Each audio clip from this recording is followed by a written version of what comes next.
Alright, so we're back here and we're going to get our character into its first position here.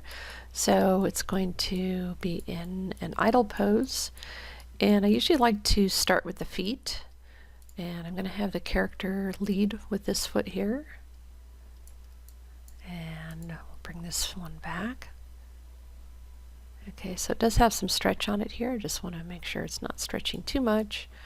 And then we're going to go ahead and lower the character down. So in the case of this particular rig, it's actually this one here around the waist, the body one that lowers the character down. Okay. Alright, so he's kind of in a ready stance here, ready to fight. And then down here, I think this was my, looking for my pull right here, and actually there it is. Okay, I want to make sure this is out here in front of the character, and I'll bring this out and bring this up here. Okay, so these will angle the knee. Okay, and with the foot here, we've got a lot of different controllers here, and what we are looking for is, so this is the ball right here. Okay, so that rotates it that way.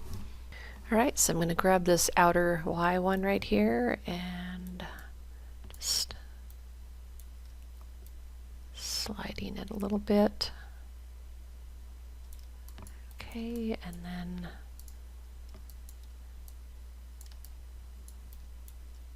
same thing here. So let's take this one and slide it this way. Pull this up and over. Okay, and then want to make sure he's got his weight centered over his legs here. Okay, and he's probably going to lean forward just a little bit, so let's go ahead and pull him forward, and then we can rotate him. Okay, and then I'm going to go ahead and bring this arm forward, so grabbing the shoulder, and we can just rotate this forward here. So it is kind of popping through here, so just let's try the clavicle here and see if that's going to help a little bit.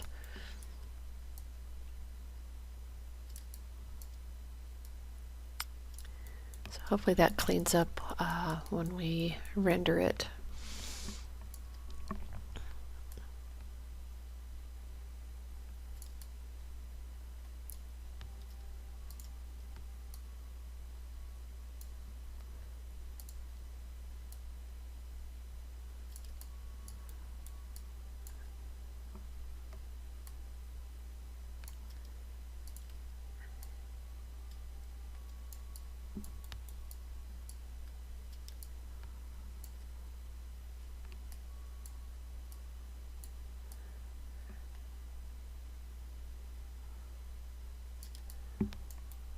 Okay, we'll come back and get the fingers there, and I feel like maybe this is just down a little too far. It's looking a little strange there.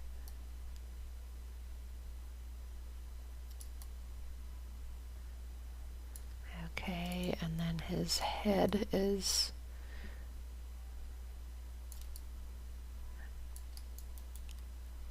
okay. This feels like it's craning out a little bit. So if you're able to select the mesh right here, you want to be careful not to do that. Just go ahead and uncheck right here, and that will prevent you from selecting, oops, prevent you from selecting that.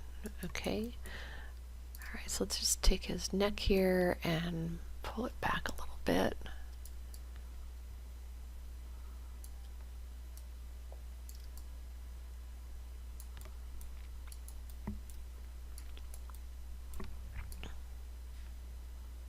Okay, then I'm going to pull this arm back. And bend this. And yeah, he's very straight right here, so let's try rotating the body a little bit.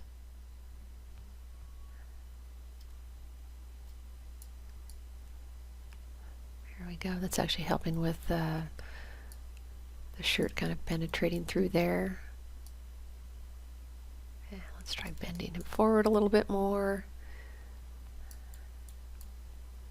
Okay, and let's take a look at his stance back here. And I feel like he needs this foot out here a little bit more.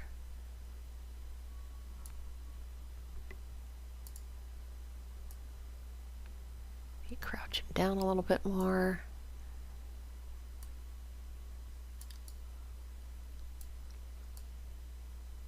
I'm going to shift his weight over a little bit more on the forward foot here, foot in the forward position. I feel like he's got a little bit more weight on that, and I feel like it can angle out a little bit more here. Alright, that's starting to feel good. Let's bring this arm back just a little more. See if we can push the pose, get a little bit more dynamic. Okay.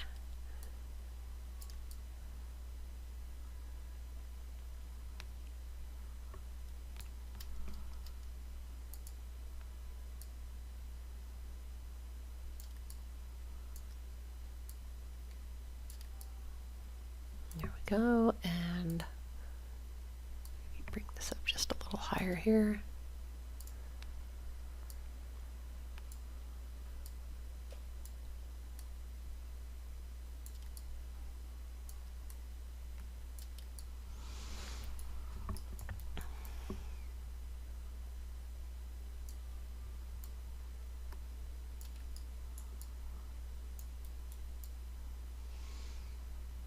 Alright, so I'm going to hit 7 on the keyboard and turn off the NURBS curves. Those are the controllers.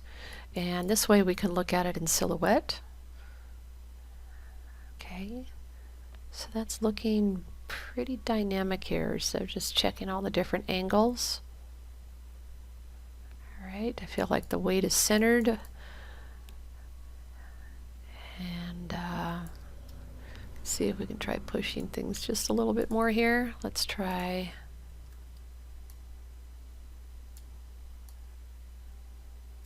There we go. And then I'm going to try this, maybe just putting him up on his toe here a little bit.